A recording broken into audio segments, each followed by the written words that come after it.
안녕하세요. 오늘 여러분과 함께 흡입 마취, 그러니까 이널레이션 애네스테시아의 세계를 아주 핵심만 쏙쏙 뽑아서 파헤쳐 보려고 합니다. 네, 마취과 선생님들이나 관련 공부하시는 분들은 매일 다루시겠지만 이게 파고들면 또 깊잖아요. 맞아요. 아주 복잡하죠. 예전엔 그냥 리핏 시어리, 지방이 얼마나 녹냐 이런 걸로 설명하다가 요즘은 프로테인 타겟 시어리, GABA나 NMDA 수용체 같은 특정 타겟에 작용한다는 거잖아요. 네, 그렇죠.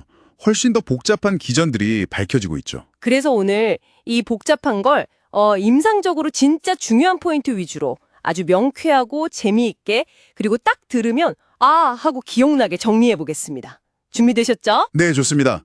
사실 흡입 마취는 단순히 재우는 걸 넘어서서 무의식, 기억상실, 진통, 근이완 이런 여러 요소가 뇌, 척수, 뇌간, 되뇌피질 이런 여러 군데 동시에 작용해서 나타나는 거거든요. 복합적이네요. 그렇죠. 근데 오늘은 그 기전 자체보다는 진짜 임상에서 바로 써먹을 수 있는 양력학, 약동학, 특징, 그리고 각 마취제별로 좀 주의해야 할 것들 이런 걸 집중적으로 보려고 해요.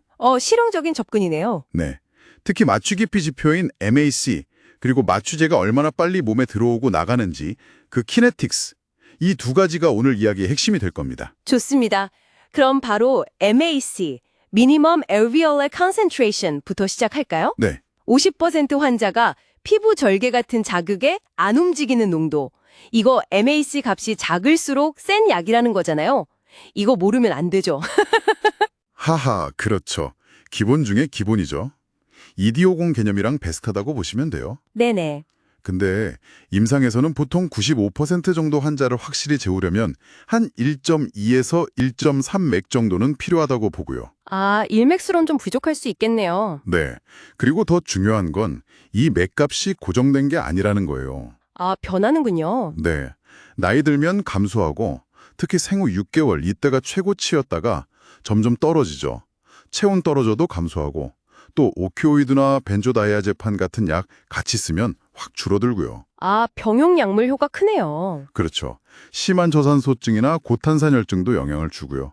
아, 그리고 N2O 같은 다른 마취제를 같이 쓰면요. 얘네들 맥값이 그냥 산술적으로 더해져요.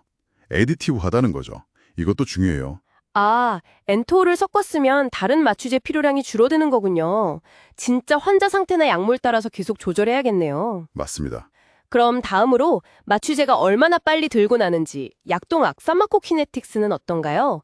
페포 농도 PA가 흡입 농도 PI를 얼마나 빨리 따라가냐. 즉 FA-PI 비율이 핵심이잖아요. 정확합니다. 여기에 영향을 미치는 거 딱 세 가지만 기억하시면 돼요. 오? 뭔가요? 1. 환기령, ventilation. 2. 심박출량, cardiac output. 그리고 3. 혈액에 얼마나 잘 녹는지, blood gas partition coefficient. 이걸 보통 람다 BG라고 하죠. 네네. 람다 비지, 용해도. 그렇죠. 환기가 잘 되면 폐포의 약이 빨리 차니까 FA-5가 빨리 오르고요. 반대로 심박출량이 많으면 폐에서 혈액으로 약이 쑥쑥 빠져나가니까 폐포 농도는 천천히 올라가요. 아, 심장이 빨리 뛰면 오히려 마취 유도는 느려지는군요. 네, 그런 셈이죠.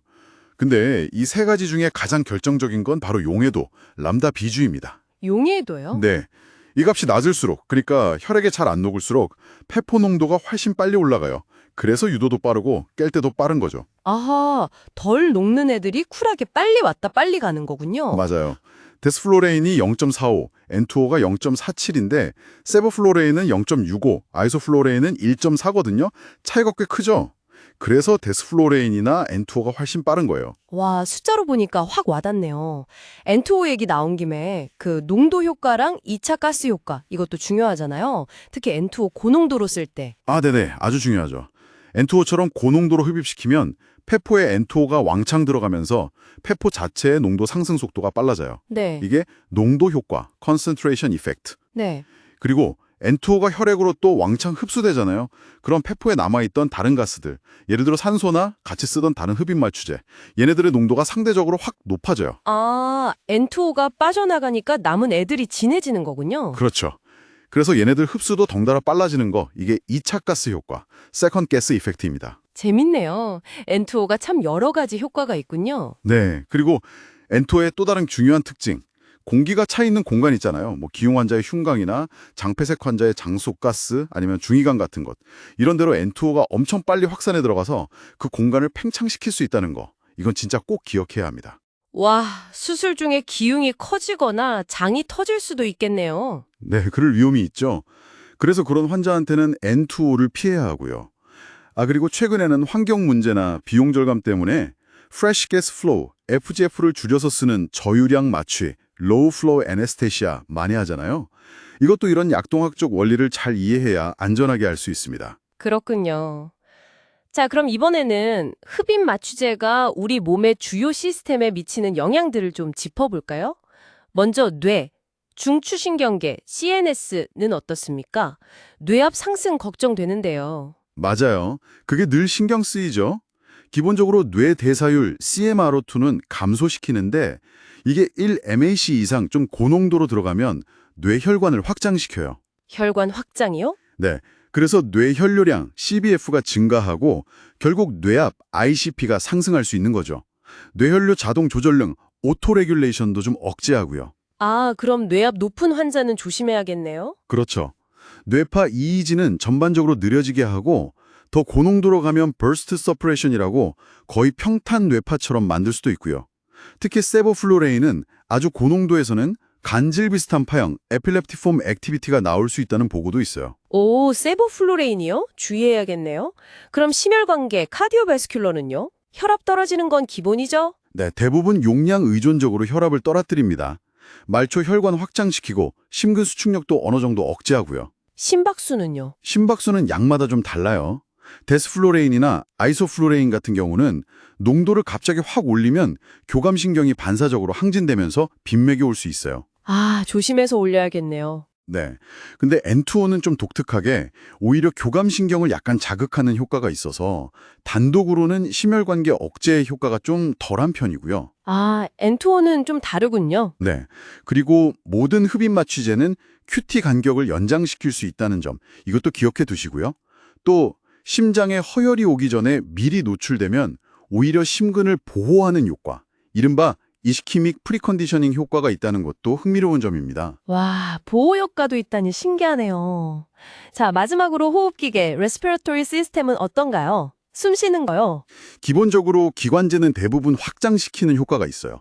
그래서 천식 환자에게 유리할 수도 있는데 네. 데스플로레인은 좀 예외적으로 기도 자극성이 있어서 기침이나 후두 경련을 유발할 수 있으니 주의해야 하고요. 아, 데스플로레는 자극성? 네. 그리고 더 중요한 건 호흡 중추를 억제한다는 거예요. 그래서 결국 호흡 양상이 빠르고 얕아져요. 1회 호흡량, 타이덜 볼륨은 줄어들고 호흡수는 보상적으로 좀 늘어나는 식이죠. ქს에논은 좀 예외적으로 호흡수를 줄이고요. 빠르고 얕은 호흡. 네. 그리고 더 위험할 수 있는 게 우리 몸이 CO2가 높아지거나 O2가 떨어졌을 때 숨을 더 쉬려고 하잖아요. 그 환기 반응, 벤틸레토리 리스폰스를 둔화시킨다는 거예요. 아, 위험 신호에 반응을 잘 못하게 되는군요. 그렇죠. 특히 저산소혈증에 대한 반응은 0.1 MAC 같은 아주 낮은 농도에서도 억제될 수 있어요. 상당히 민감하게 억제되죠. 또 점액선모 기능, 뮤코실리어리 펑션도 억제해서 가래 배출 같은 걸 어렵게 하니까 수술 후에 폐합병증 위험을 높일 수도 있고요. 와, 정말 각 시스템별로 알아야 할 포인트가 명확하네요. 자, 그럼 이제 시간이 많지 않으니 주요 마취제별 특징과 함정 딱 한두 가지씩만 찍어볼까요? N2O부터. N2O. 진통 효과는 좋은데 마취 효과는 낮죠. 오래 쓰면 비타민 B12 대사를 방해해서 호모시스테인 수치 올리고 신경 문제나 거대 저가 구성 빈혈을 일으킬 수 있다는 거. 아, B12 문제. 그리고 아까 말한 폐쇄 공간 확장 문제. MH는 유발 안 하고 근이완 효과 거의 없다는 것도 특징이고요. 오케이. 다음, 세보플로레인. 가장 많이 쓰는 것 중 하나죠. 네, 세버플로린. 유도랑 회복 빠르고 기도 자격이 적어서 많이 쓰죠. 근데 CO2 흡수제, 특히 좀 오래되고 건조한 강염기성 흡수제랑 반응하면 컴파운드 A라는 물질이 생길 수 있어요. 이게 동물 실험에선 신독성이 있는데 컴파운드 A. 이거 예전에 말 많았죠. 네, 근데 사람은 쥐랑 좀 달라서 비타일레스 활성 차이, 임상적으로 명확한 신독성 증거는 아직 부족하지만 그래도 FGF를 아주 낮게 유지하는 저유량 마취 때는 좀 주의하는 게 좋겠죠. 알겠습니다. 그럼 제일 빠른 디스플로레인은요? 디스플로레인, 용해독이 제일 낮아서 유도 회복 속도는 정말 타의 추종을 불허하죠. 네, 엄청 빠르죠. 근데 끓는 점이 거의 실온 22.8도씨라서 특수한 가온가압 기화기가 꼭 필요하고요. 아까 말했듯 기도 자극성이 심하고 농도를 확 올리면 심박수랑 혈압이 막 치솟을 수 있어요. 아, 그 심혈관계 자극. 네. 그리고 건조한 CO2 흡수제랑 만나면 일산화탄소, CO를 가장 많이 만드는 마취제이기도 합니다. 이것도 주의해야죠. CO 생성이라니 위험하네요. 그럼 이제는 거의 안 쓰지만 역사 속의 할로세인도 잠깐 언급한다면요. 헬로세인, 강력하고 비자극적이어서 예전엔 많이 썼지만 반복 노출 시에 면역 매개성 간염, 헬로세인 헤파타이티스 위험 때문에 사실상 퇴출됐죠.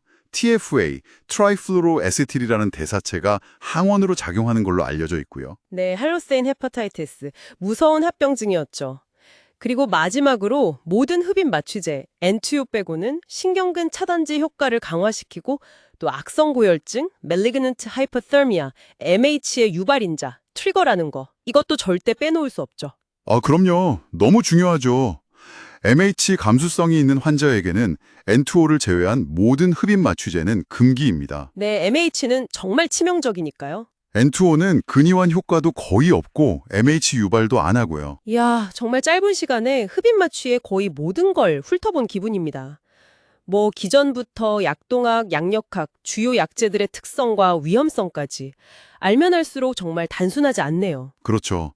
흡입 마취가 여전히 마취과의 굉장히 중요한 한 축이지만 오늘 이야기 나눈 것처럼 컴파운드 A 생성 가능성, CO 생성, 비타민 B12 문제, 간이나 신장 독성 가능성 같은 잠재적 위험성도 있고 각 약제마다 장단점이 뚜렷하잖아요. 네, 고려할 게 많아요. 네. 게다가 요즘엔 이 마취가스들이 환경에 미치는 영향, 특히 온실 효과 문제도 점점 더 중요하게 생각해야 하는 시대가 됐고요. 환경 문제까지? 오늘 저희가 준비한 이야기는 여기까지입니다. 네, 다음 시간에 더 유익하고 재미있는 주제로 다시 찾아뵙겠습니다.